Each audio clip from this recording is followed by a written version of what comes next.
let's find out if you're ready for love. Here's your marvelous host, Nikki Lee. Hello, and welcome to Ready for Love Radio. This is your host and love coach, Nikki Lee. This has been an unusually difficult week, and this is going to be a rough show, but it's going to be one that's going to mean a whole lot to me over time, and I think it's going to be one that you're really going to enjoy, and especially people that have pets or have lost pets. And even if you haven't, I think you're going to get an interesting new dimension and view of people who do own pets and why they benefit from them and why they care about them so much. Now, from time to time, if you listen to the show, you hear a meow in the background. That has been Muze. Now, on my website, which is readyforloveradio.com, on my About page, if you scroll all the way to the bottom, you'll find a picture of a cute cat, and that's Muze. He's been with me since he was about 6 weeks old. And personality, I often joke that he got a double or triple dose of personality. He really did. He's spoiled rotten. I take total blame and credit for that. Very, very unique cat, to say the least. And he definitely makes a mark on anybody that's ever met him. And I got him right about the time I started working from home full time. So he's very, very used to me being home with him and being here. And so anybody who's ever been to my house has met Muze. Well, he until the last 3, 4, 5 years, he has not been overly social. So it was totally possible to come into my house and be here and visit and to have never seen him. But that did change in the last several years. He became more sociable and would actually come out. But very unique, to say the least. And actually, I spelled Muze, M-U-Z-E. And at one point when I first started writing and blogging, I did literally have a blog, and it's still online. It was a Blogspot blog, and it was Muze's Musings. And my 2 promotional books, I have 2 books, Book Promo 101 and Book Promo 201, I believe. And there's a feature in there that has little special tips and that kind of thing. And that was also called Muze's Musings, and has a little picture of him, too. So he's been incorporating a lot of things I do. And ever since I started the show on New Visions, almost 8 years ago, I've said that he was my furry co-host. And there has only, out of the 3, I think the show is 360, and there's only been a couple of those ones I did not record at home. But every show that I've recorded from home, he's been right beside me or right beside the computer or on my lap for the show. That's one of the reasons why you've heard him in the background. Because expecting him to be quiet for an entire hour, that's expecting a little much. So this is the first show that I've recorded from home that he's not here. And the reason for that is that over the weekend, on Sunday, he started to get very sick, and we still don't know why. And then by Monday, he was extremely weak, and so I got him into the vet, a lot of coercion. I got him into the vet early Tuesday morning. And by Tuesday afternoon, I had to have him put to sleep. So, like I said, it's been a very, very rough week. We're still not sure entirely what happened, but it happened very quick. So, he didn't have to suffer, which is good. And we had a really, really good almost 16 years together. And as you can tell, I'm very, very sad about it. And I'm going to miss him. But I have a whole lot of great memories and a lot of very funny memories. And a whole lots and lots of pictures of him. Which now I'm very glad I took all those pictures. But I just wanted to share some of those stories with you that I think as pet owners and animal lovers, some of you will enjoy. And I found a couple of articles about unconditional love between animals and their owners. And also some of the things that went into helping me, because anybody that's ever had to make the decision to put their pet to sleep knows that's one of the toughest things you're going to do. I've had to do it twice now, and broke my heart both times I did it.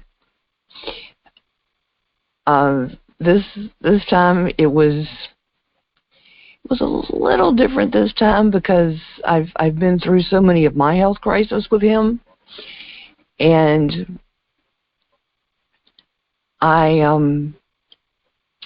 there was people that listen to know that in the last 6 years I've had a lot of health issues to deal with, and one thing very, very consistent with those is, obviously I've had to be in the hospital for the main part of all those, and sometimes that meant that, well, like the one when I had the dissection, I went to the doctor and they basically just took me to the hospital, and I was with no notice gone for a month, and I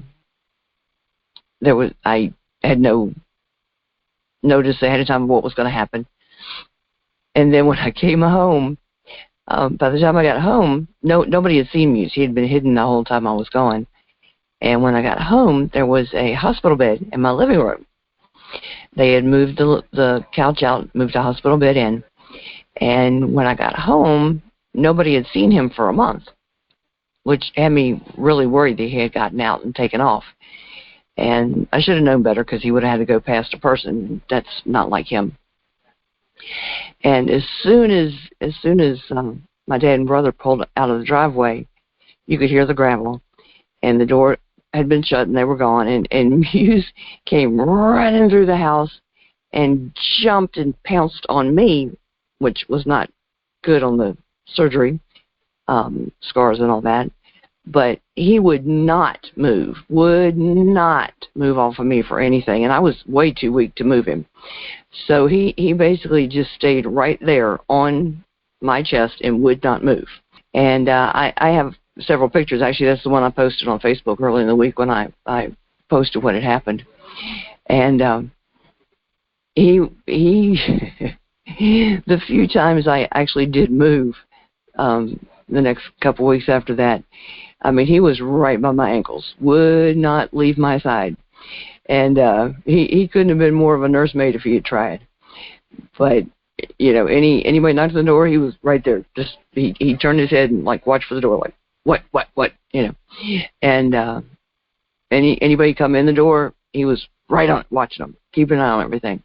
But, I mean, he literally, I mean, if I moved, he would move just enough to let me do what I needed to, but he's still touching me, not moving.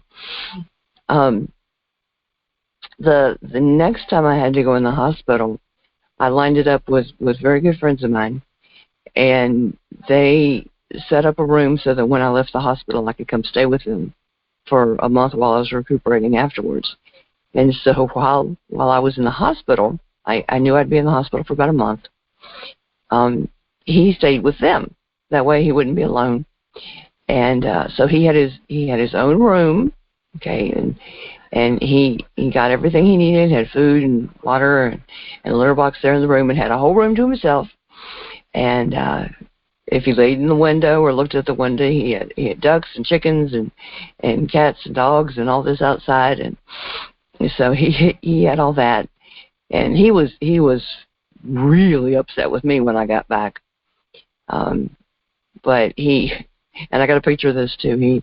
He came out and I managed to get in the room, and so he came up and he jumped up on the bed, and he wanted to be with me, because he had missed me. And so I had laid down, and he came up and he got under the covers, so he couldn't see me because he was so mad he didn't want to see me. So he gets under the covers, but he got under the covers laying against my leg. Okay, so he was with me, but didn't want to see me and didn't want me to see him. But after a little while, he came up and saw me. So he lots of attitude, lots and lots of attitude.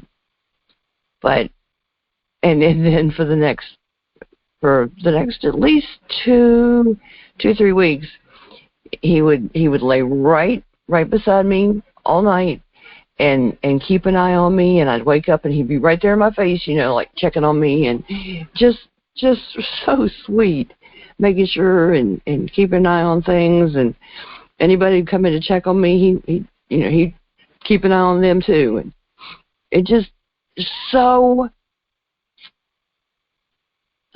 sweet, and it was like even if somebody was bringing food in for him, he'd stay by me first and then go get whatever he needed. So it was so sweet. I just had another surgery in March, and he did this very same thing, So when I got the call back from the doctor Tuesday, and the doctor was telling me, and the doctor was straight shooter. I mean, it was, I'd never talked to this doctor before. And I pretty much knew Monday night how bad it was. I made a spot on the bed and a big sheet and made a big, almost a nest for him, so he'd be as comfortable as possible. And I had him laying right there, and I had my arm around him so I could feel him breathing. That's how bad he was. And his poor face, he looked so bad. And I just knew I needed to get him to 7:00. They were going to open at 7, and I had an appointment to get him in there at 7. And so the doctor called me back about 8, and because I had it set up, they have a system that you can bring them in between 7 and 8, and then because they didn't have any appointments until like Friday, and that wasn't going to work. And they said bring him in between 7 and 8, and then as soon as the doctor's free, we'll get him in with them. So I said, okay, that'll work. I'll get him in. And so the doctor called back, and the doctor was very, very to the point and very blunt. No sugarcoating, no flowers, anything. Very blunt. And I mean, he was very, very blunt on the situation, which was it was as bad as I thought it was. Maybe a little worse. So I kind of needed a little while to kind of deal with it. But and when I called back, I told him, I said, Muze has been right by my side every time through extremely serious health crisis. He's been right there every time I've needed him. And this is my turn. I have to be there for him. in a major health crisis, and I have to do what's right for him and best for him, and no matter how much it hurts me. And I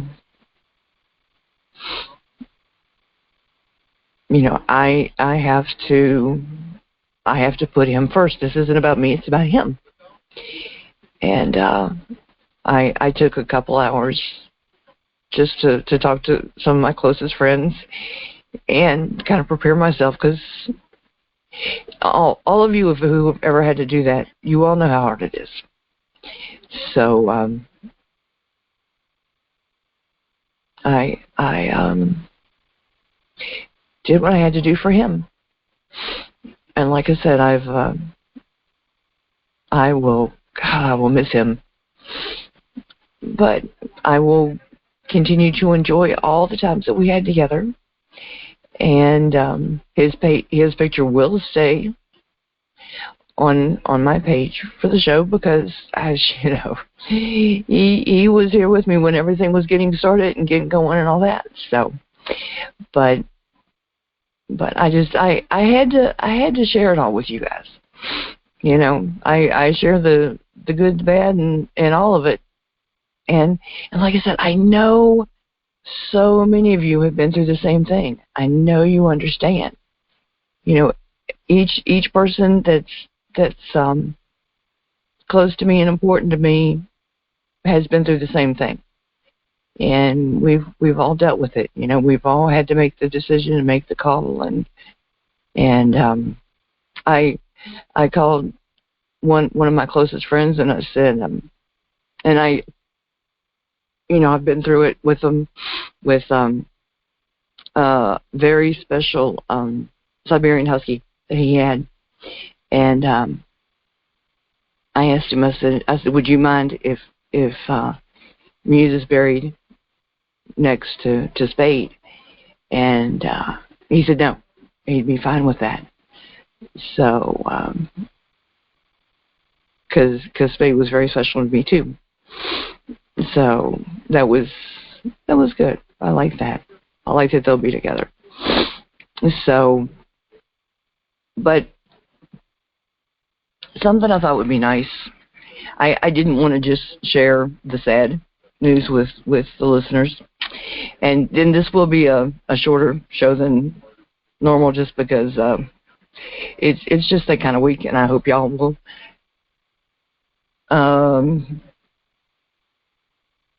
not hold that against me.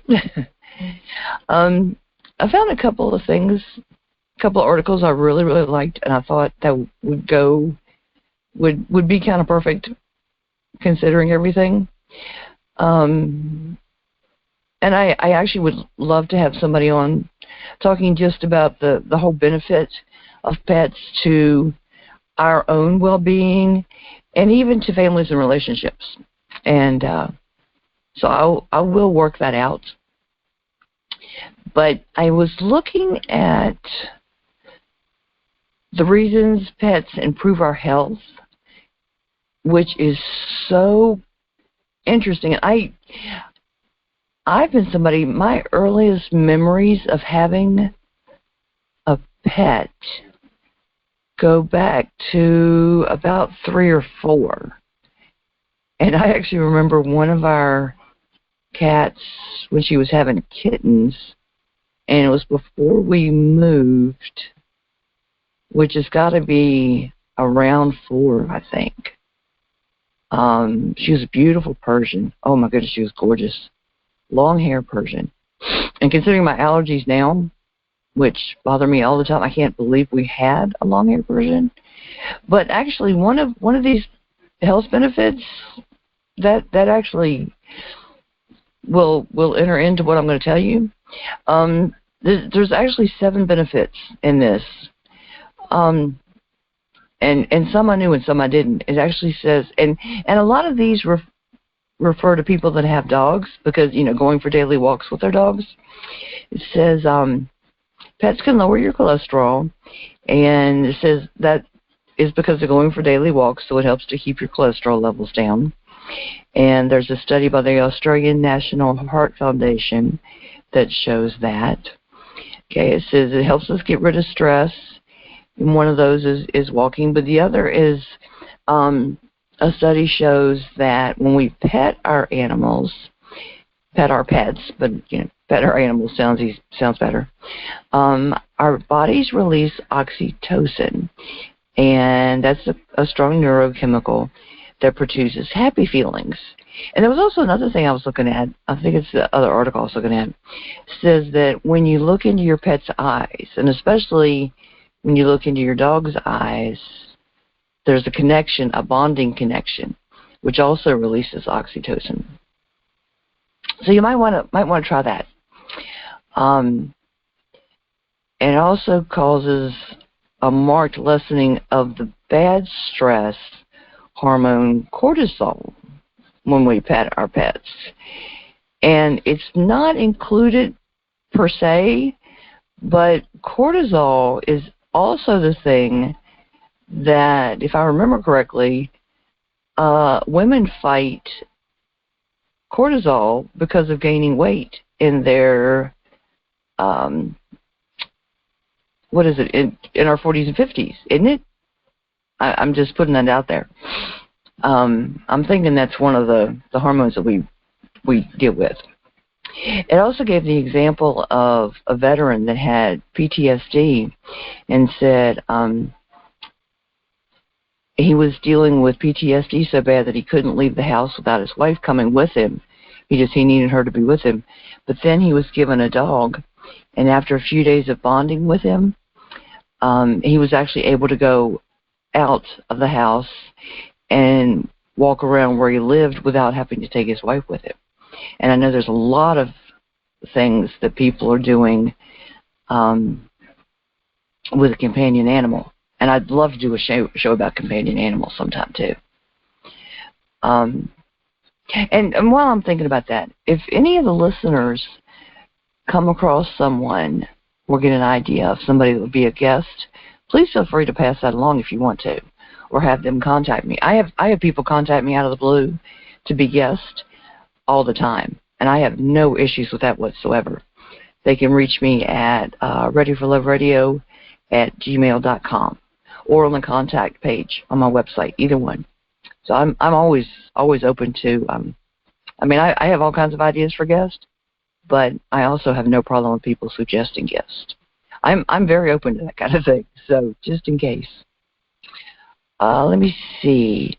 Pets also help lower our blood pressure, which is a great thing. When your dog or cat, when you pet your dog or cat, your blood pressure comes down. And I know I've done that because keeping my blood pressure down with my dissection and aneurysms is extremely critical. And I know there have been times when mine is high, because I check mine pretty much every morning and have for 6 years now. And I go, "Come here, Muze," and I have him come over, and I just kind of, have him come up on my lap and pet him and just kind of, breathe a little deeper and just, in addition to my medicine, and just kind of get my blood pressure to kind of just settle down. Let me see. They can also improve our fitness levels, again, with taking them for a walk. It says the study showed that people that walk their dogs showed improvements in their fitness levels. And let me see. And lowered risk of cardiovascular disease. So you've got, due to lowering not just your cholesterol, but also lowering stress, lowering blood pressure, and increasing your fitness level, and all of those things to combine to lower cardiovascular issues. And now this one I hadn't thought about, but it does make sense. It says that pets can lessen or avert children's allergies, not necessarily. And I'm thinking, oh my goodness, I could have had more. It says, did you have a pet while growing up? And we always had pets when I was growing up, and I've always had them since I moved out of the house and I've been on my own. Then it says that if you had a pet while you were growing up, you may have been given an advantage when it comes to allergies. Research printed in the Clinical and Experimental Allergies shows that kids who were around pets prior to turning 6 months old, which I believe I was, actually, yeah, because we had a dog then, tended to have fewer allergies along with fewer problems like eczema, asthma, and hay fever when they were older, as well as less upper respiratory illnesses. It suggested that if you expose young children to things like allergens and dander, they might react to them less in the long run. And growing up near both farm animals and household pets, such as cats and dogs, have been shown to have a stronger immune system, as well as less of a chance of getting eczema or asthma. So, kind of like, you know, you're getting them more immune to it by being exposed to it earlier, which makes sense. It's the same as getting a vaccine, you know, expose the body to it early and then they don't have them later. And I love this last one, and it makes sense in a lot of ways. It says pets alleviate depression. Pets give their owners social support so that in turn that provides general well-being more so than not having pets. And that's a study that was printed in the Journal of Personality and Social Psychology. It's a study by the British always get this messed up, Psychological Society that studied the results of several research studies and discovered dog owners in particular have better psychological and therapeutic well-being. Dog owners also had stronger feelings of competence and autonomy. Showed that social bonding with our pets, as well as the way they make us feel calm, can at times be quite powerful. This is due to the fact that our pets provide us with something else to concentrate on besides negative thinking, such as people suffering from depression tend to go through. They give us unconditional acceptance and love. I love that. Well, you know, and it does. It gives us, when we have pets, and they're our responsibility to take care of and to care for and all that, it does give us something to take care of, to focus on, to make sure they're okay. You know, plus it builds responsibility. I've always thought having a pet is a good idea. And like I said, it's also something, it builds responsibility. I've always thought it's great to have pets. Like I said, as soon as I moved out of the house, I made sure that I had a pet of my own because I miss not having one. But I've always had pets. But and my one of my neighbors came over today to check on me because I let his mom know about Muze last night, and he came over to check on me and he says, "Are you going to have another?" Because he's known that I had 2 cats for quite a while, and asked if I was going to get another cat, and I said, well, I have this thing that I was no, but then I never end up going without having a pet. So at some point I will have another pet. I don't know when, but I will at some point.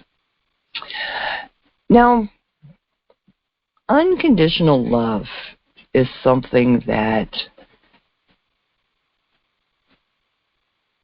I think we have to be careful who we give unconditional love, but it's a powerful thing, and it's interesting. I found an article about pets and unconditional love, and the first sentence in here says,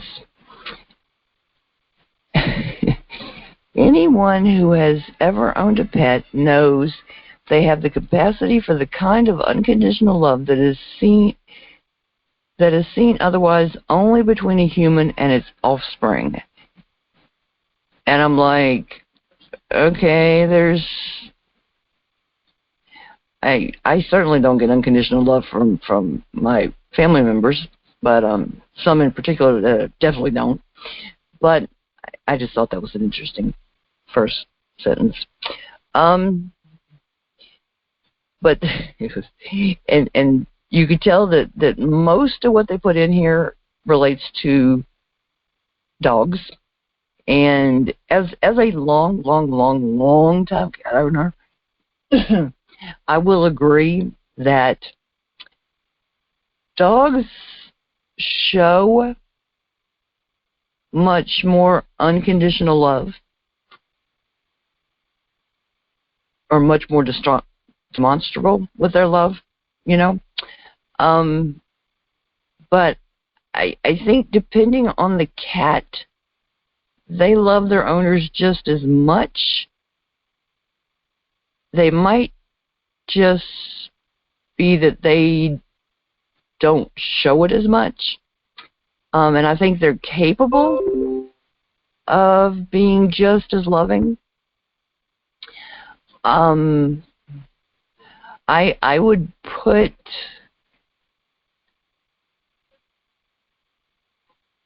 easily my last 3 cats up as just as loving, just as caring, and just as giving as pretty much any dog that I've ever seen.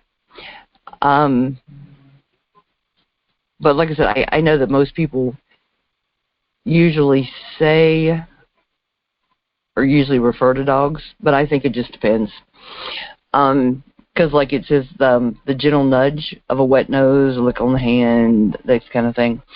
But I really think that both dogs and cats show their love and care and concern. Like when we're feeling down, when we're feeling sick, and just like when I had the dissection, and before I realized how sick I was, I am still convinced to this day that my cat Shadow knew how sick I was and was acting out and was trying to let me know how sick, and I wasn't paying attention, and I should have been.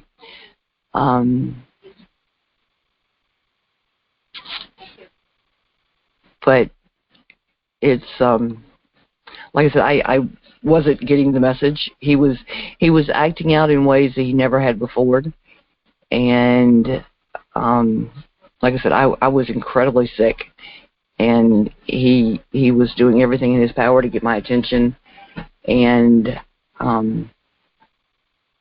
I really wasn't paying attention like I should have been, and I really think he was trying to help me. But they know before we do, just like they know when the weather's changing. They know when things are wrong. They really do, and I think it's true for dogs and for cats. And just like a subtle change in how we act, they pick up on it. And when they're upset, when they're frightened, like when a storm is coming, when a thunderstorm is coming, and a lot of times they'll hear a storm coming before we do. Like you may think you're hearing thunder, or that kind of thing, and I know like Muze would come running in here and jump up beside me, and I'd be like, I think I hear thunder, and I wouldn't be quite sure, and about that time he'd come running in. I'm like, oh yeah, okay, I did, and then a couple minutes later I do hear thunder, you know. But they know when something's going on, whether it's the weather, whether it's something else outside, or whether it's us. It says, yeah, here's the thing about looking in. It says studies have shown that looking a dog in the eyes can boost levels of oxytocin for them and for us, and that's the hormone that's involved in social bonding. So that helps us to bond with our animals. It says dogs are the only species, which I disagree with that because I think cats are like this too.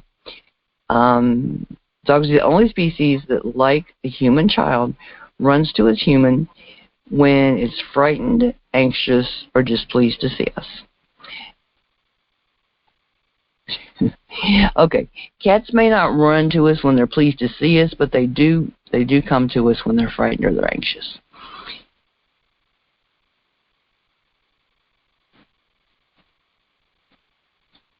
Now it's interesting too, versus dogs are an animal that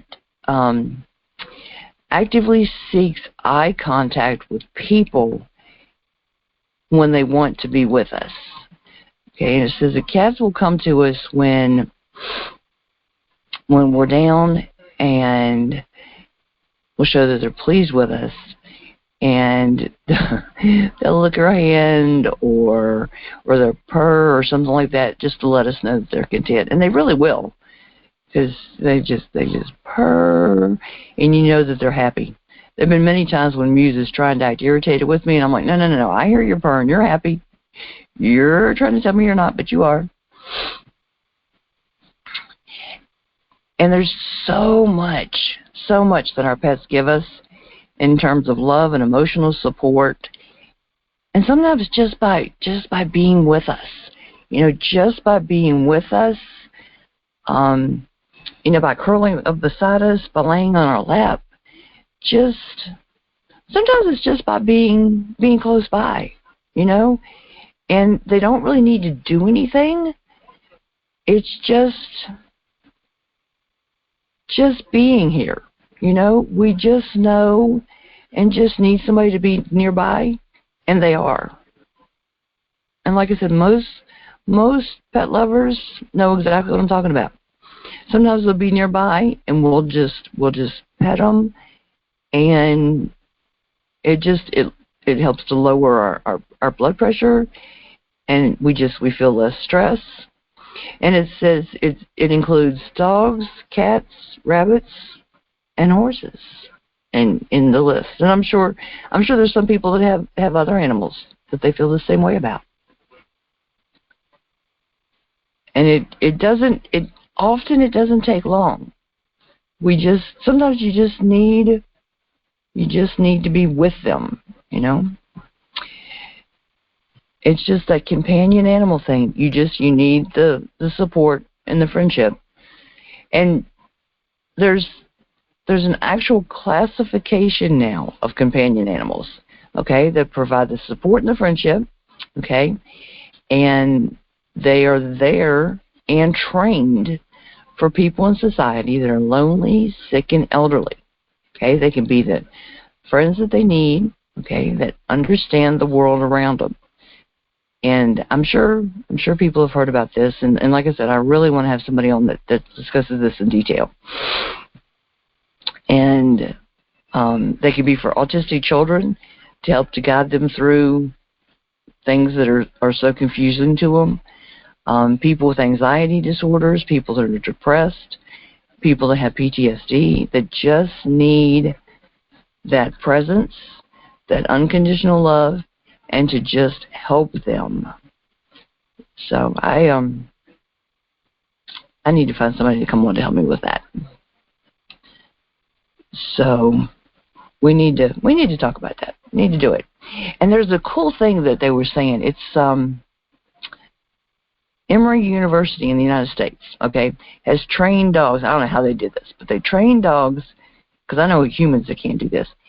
They trained them to lie still in an MRI machine, right? How in the world did they do that? Okay, to lay still in an MRI machine, and then they used fMRI, which is functional magnetic resonance imaging, to track their neural responses to the smell of people and dogs that are familiar and unfamiliar, okay? And then because dogs navigate the world through their senses, through their smell, and through their noses, they were able to get insights into how they interact in the world around them. All kinds of interesting information came out of that. I'm still flabbergasted by the fact that they could get a dog to lay still in an MRI machine. Wow. Because especially stupid things are so freaking noisy. My gracious. Okay. Let me see. Oh, and this is cool. In Budapest, in a university study, they studied the brain activity of dogs in response to different human and dog sounds. Now, for people that make ugly sounds to their dogs for any reason whatsoever, pay attention to this. It said that researchers discovered that happy sounds light up the auditory cortex in people and dogs. So if you want your dogs to listen and pay attention, make happy sounds. I'm just saying. Research has been done. That's the sounds that get them to listen. They don't listen to things that aren't happy sounds. And this is interesting. It says, many people rail against the increasing humanization, quote unquote, of our pets. But the author says that they think this is wrong. They said many people aren't trying to humanize their pets into little humans. What they're doing is they see that their animal is a companion, not a human, but a companion. And they're a loving, sentient creature that science has proven truly loves us. Our pets deserve human-grade food, and oh my goodness, boy, do Muze enjoy human food. A warm, safe place to rest, plenty of exercise, and our unconditional love and attention. And I probably butchered the pronunciation of sentient, but it is having sense, perception, conscious, and experience sensation and feeling, capable of sensation or of sense perception, having the power of feeling. And as far as I'm concerned, pets certainly have all those things. So now I often say that Muze was certainly my boy, and I thank the world and love him to no end, and certainly got lots and lots of love back from him, and I will certainly miss him very, very, very, very much. But I do understand he's a cat, not a doubt in my mind. But yeah, he gave a whole lot while he was here, and will be missed. And I think he definitely made a mark on everybody, all of my friends. I really do. But I hope that some of the information was interesting, and maybe a couple things that you didn't know before. But my heart goes out to everybody that has had a pet that they've lost. And like I said, I've had to make the decision before to have one put down, and man, that's heartbreaking. Definitely heartbreaking. A good friend of mine yesterday asked what she could do for me, and I said, just help me mend my heart. That's all I need to do right now. But my thoughts are with everybody, and I want to wish everybody a good week. And do me a favor and give your favorite pet a hug for me. And I will see you next time on Ready for Love Radio.